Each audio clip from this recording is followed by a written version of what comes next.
Hello and welcome to the walkthrough of the customer purchase journey at LG. We will take you step by step through the process of availing e-vouchers for your LG products. So let's go. First of all, open your internet browser and visit www.lg.com/in/buy from home. Wait for the web page to load completely, then scroll down to the Register Now section. Now enter your full name in capital letters. Then enter your complete email ID and your mobile number. Make sure the information you have entered is correct. Click on Get OTP and wait for the SMS. Now enter the OTP that you have received via SMS. Then select your state, city and PIN code.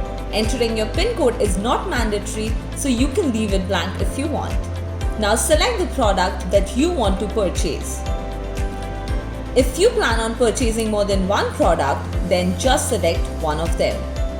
Now check mark the terms and conditions box to proceed further. Click on the submit button. After submitting successfully, you will receive a unique code and link via SMS. Keep it safe until you purchase your product. Congratulations for your new LG product. Now that you have purchased your product, it's time to avail the e-voucher. Open the SMS you received after pre-booking and copy the unique code and keep it handy. Now open the link which you received in the same SMS. Wait for the web page to load completely. Now enter or paste the unique code in the box and click on Submit. Scroll down and verify your name, mobile number, email ID and product. Do make sure the information you entered is correct. Now to claim the e-voucher, you must enter the purchase details. To do that, first you need to select your product, then select your model number. You can find the model number of your product on the invoice.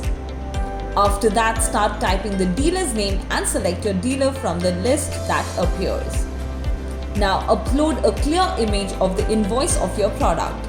The size of the image should not be more than 500 KB as mentioned. If you have purchased more than one product, click on Add More Product and repeat the above process.